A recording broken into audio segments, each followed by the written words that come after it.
Adelaide's 7 News Early Edition with Elspeth Hussey starts now. Hello and welcome to the 7 News Early Edition. New laws to keep Snowtown accomplice Mark Hayden under supervision after his release from prison will be debated in Parliament's upper house today. As Jasmine Turlings reports, the 65-year-old could be back in the community within days. Well, Mark Hayden, one of the accomplices to the infamous Snowtown bodies in the barrel killings, has served almost 25 years behind bars, but now he could be released back into the community within days. Now, that decision was made by the South Australian Parole Board yesterday, which means Mark Hayden will now be transferred to a pre-release centre where he can apply to venture back out into the community unaccompanied and unsupervised. We're looking at the man now, not the man that was 25 years ago. He will, however, be required to wear an electronic monitoring bracelet and have a 9 o'clock curfew. But all of those parole conditions are set to lift on May 20 when Hayden's head sentence comes to an end. That's unless, of course, the South Australian government can pass through those changes to the high-risk offenders laws, which could see Hayden slapped with an ongoing supervision order. You're breaching conditions of parole, you can have the potential to be back in jail, and yes, if you breach conditions of an extended supervision order, there is the potential for you to go back to jail. Now, this was rushed through the State Parliament's lower house on Tuesday. Today it heads to the upper house to be debated. A pet dog has died in an overnight house fire at Elizabeth Vale. As Peter Caldecott reports, its owners were out when the front of the property erupted in flames. When firefighters arrived at this Berbera Street property just after 2 a.m, it was fully engulfed in flames. Neighbours feared for their own homes as the fire quickly spread from a front room up through the roof. I heard a glass window smash, and then I had to get my mum to wake up, and all I seen just a bunch of fire, like the trees on fire, a little bit of the house on fire. And when I looked outside, this whole roof was up in flames, and it was like, I think it was like they were halfway done. Nearly 20 firefighters battled the blaze and managed to prevent it spreading to the rest of the house. Sadly, a pet dog in the front yard was overcome by smoke. Firefighters tried to resuscitate the staffy, but it couldn't be saved. Police say no one was home when the fire started. This morning, investigators sifted through the ashes searching for clues, but at this stage they can't determine how the fire started. Detectives have been viewing CCTV from nearby homes. Damage to the house has been estimated at more than $200,000. Large parts of South Australia are on high alert today with extreme fire danger conditions in 5 regions. Total fire bans are in place in the lower and upper southeast, as well as the mid-north, Riverland and Murraylands. That's where Palmer residents got a scare yesterday when a bushfire broke out in windy and dry conditions. Crews are currently back out on site after a re-ignition this morning. There's been a peak hour traffic chaos for Adelaide Hills commuters following a 7-car pile-up on the southeastern freeway. The chain reaction collision happened just after 8 a.m. between Harndorf and Bridgewater. Just minutes later, a car and ute crashed further down the freeway, blocking one lane. No one was injured in either incident. A rubbish truck driver has been taken to hospital after crashing into a Norwood wedding dress shop. Witnesses say the 25-year-old had a medical episode at the intersection of Portrush Road and the Parade around 8 a.m. It's believed the truck was stopped at a red light when the driver lost control. Police directed traffic while the truck was removed. No one else was injured and none of the designer dresses were damaged either. A 75-year-old bishop in Western Australia has been arrested and charged with a string of sex offences, some involving children. Former Bishop of Broome, Christopher Saunders, was taken into custody late yesterday and will face court today on indecent and sexual assault charges. He's the highest-ranked Catholic in the country on sex crimes charges. Price gouging by the major supermarkets is again in focus as Woolworths CEO Brad Banducci prepares to retire from the role. As Ben Downey reports, he's set to walk away with a golden handshake, even as costs at the supermarket continue to rise. Yes, $24 million in shares and an estimated $6.5 million in salary left over. So the spotlight has been thrust back upon the company's profits. Brad Banducci also says his departure is not related to the ABC interview he walked out of, saying his retirement has been in the works for nearly a year now. Nothing to do also with the multiple inquiries the supermarket is now facing that will be looking into allegations of market manipulation or the fiasco over Australian Day merchandise, even the more than $700 million in write-downs the company has done with its New Zealand business. He'll be replaced by existing executive Amanda Bardwell, something the National Party leader David Littleproud has been critical of. And this is straight out of the corporate playbook.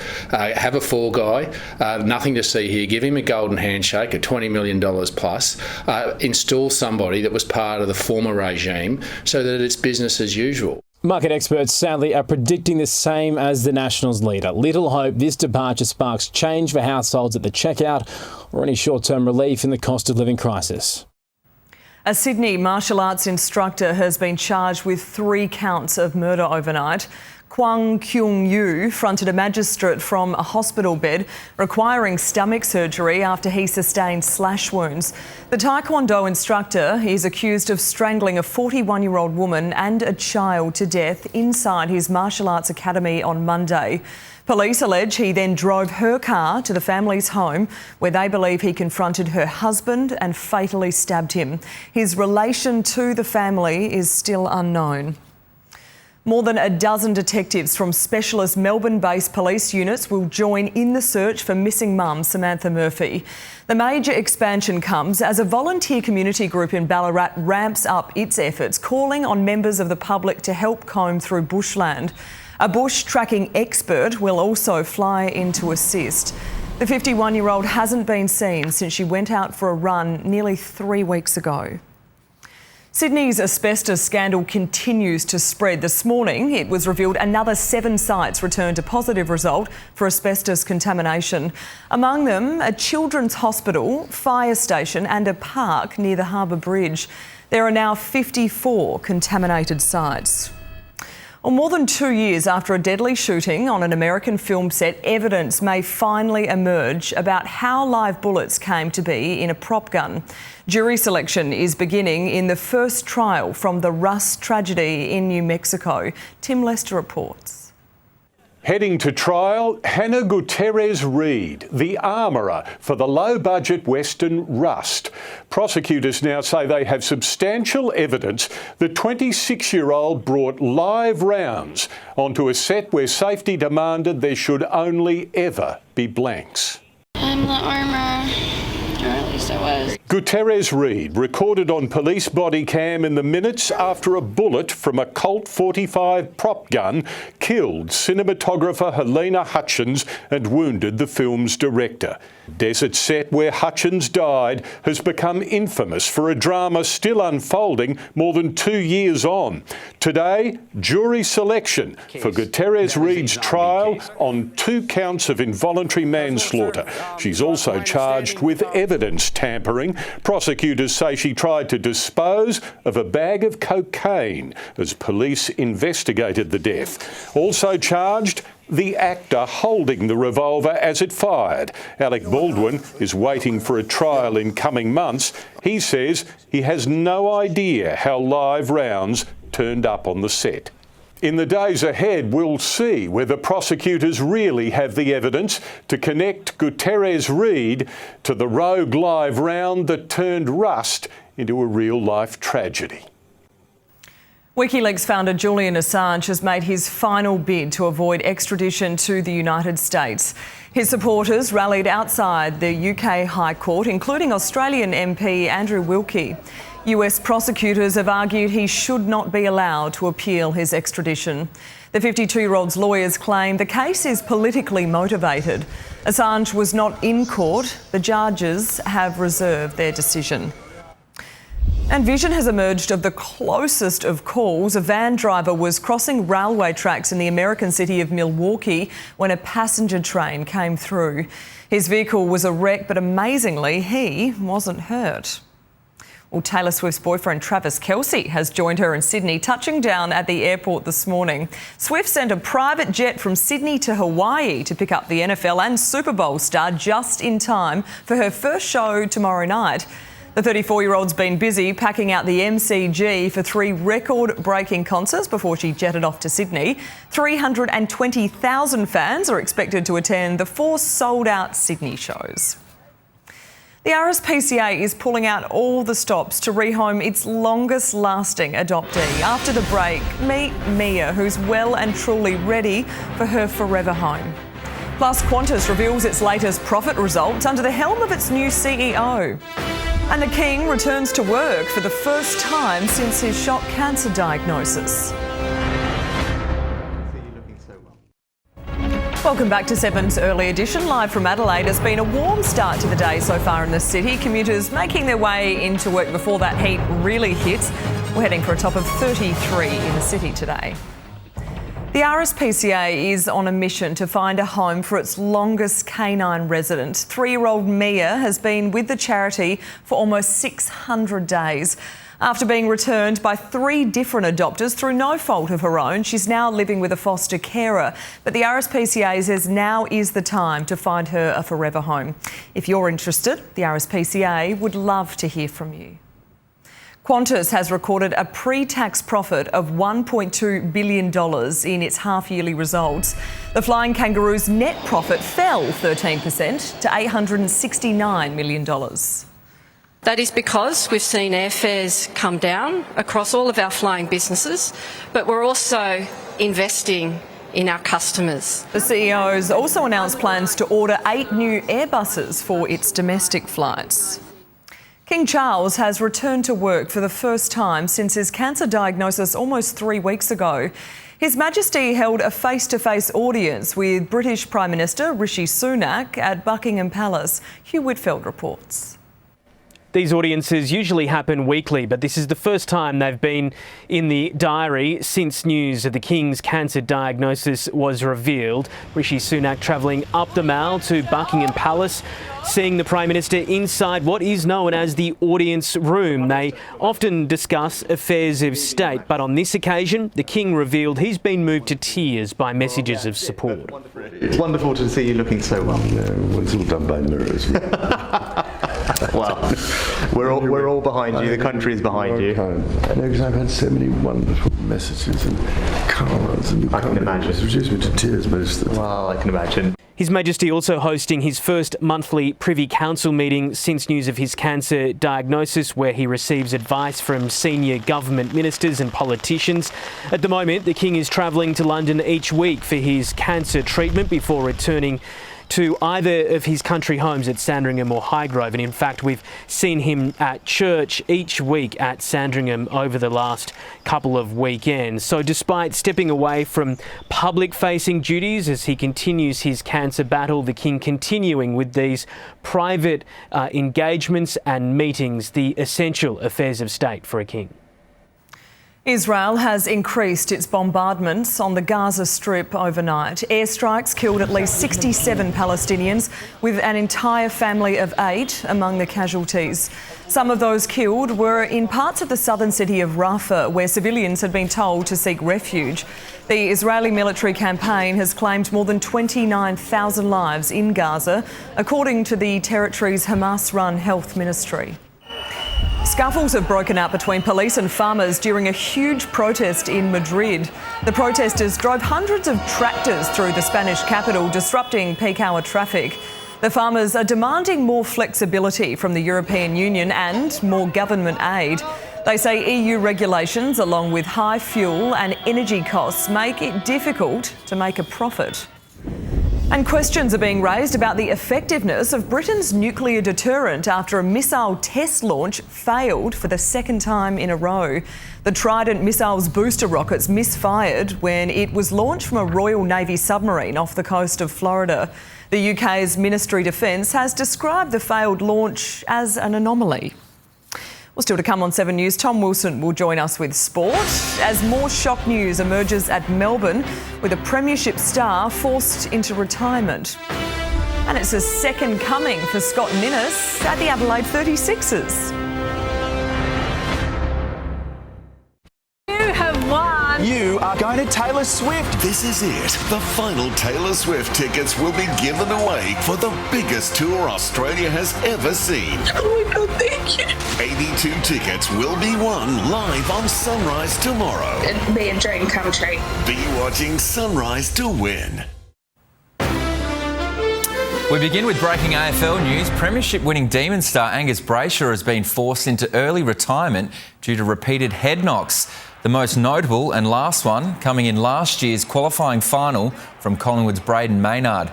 The 28-year-old told teammates this morning, despite having 5 years remaining on his contract, it's a massive blow to Melbourne just 2 weeks out from its season opener against Sydney. Well, Australia's tour of New Zealand is off to a thrilling start, defeating the Black Caps on the final ball in the first T20, needing 32 off the last 9 to chase down the Kiwis 3 for 215. Skipper Mitch Marsh blasted an unbeaten 72, while Tim David snatched the 6-wicket win with a 4 off the final delivery.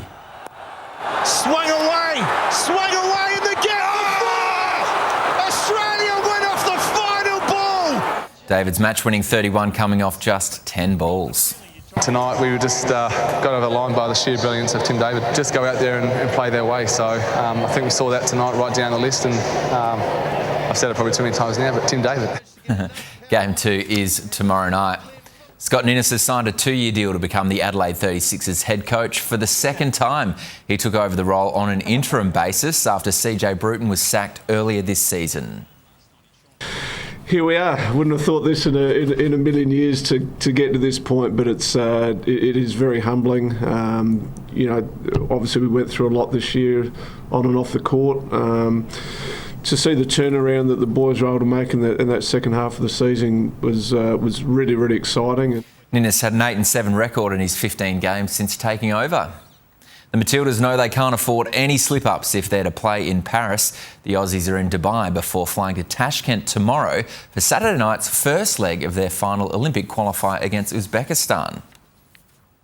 Couldn't wait to get back with all the girls. It's been a while, so very exciting. One game at a time. I don't like to look too much forward down the line. The second leg is in Melbourne on Wednesday night. And the Supercars Circus has set up camp for this weekend's season-opening Bathurst 500 after going winless in 2023. Chaz Mostert is determined to break his duck on Mount Panorama. Really, really desperate to try and get one in the first couple of rounds this year. New year for me, new engineer, new teammate. I think we're in a good shape at WAU. It's all live this weekend on 7 and 7+. That's our Sport L tonight at 6, exclusive with Ollie Wines, talking about how he's not in the leadership group this season. Hopefully he can get back to his Brownlow best form. Yeah, certainly so, back in the midfield. Yep. Absolutely. Thank you, Tom. We're in for another hot summer's day across the city and the suburbs. Stay with us. A cool change is not far away. I'll have those details after the break. In 7 News, App Store fee fight. How most Australians are taking on Apple and Google but don't even know it. We're talking hundreds of millions of dollars. Are you in line for a payout? Plus, the women's cancer that strikes without symptoms. New hope, it can be beaten. 7 News at 6.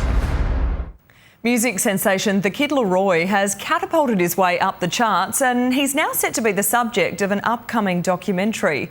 The trailer for the film has just been released, and it tells the intimate story of a singer who went from being a relative unknown Aussie musician to a teenage global superstar selling out hometown arenas.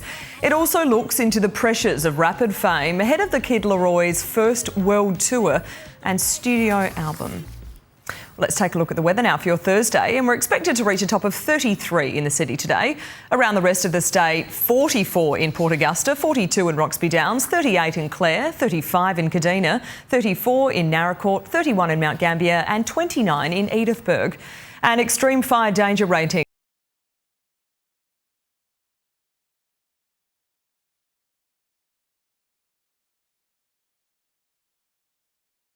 Creek and the Diamantina River.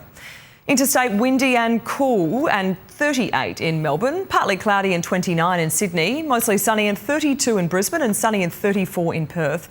Back home, a cool change is on the way, just 23 and cloudy tomorrow, then cloud clearing and 28 Saturday, warming back up, mostly sunny and 30 on Sunday, 31 on Monday, mostly sunny and 35 on Tuesday and sunny and 34 on Wednesday. And that's all from 7 Adelaide's Early Edition team. Thanks for your company. Will and Rosanna will have all the day's top stories in 7 News at 6, and I'll see you at 4. Bye for now.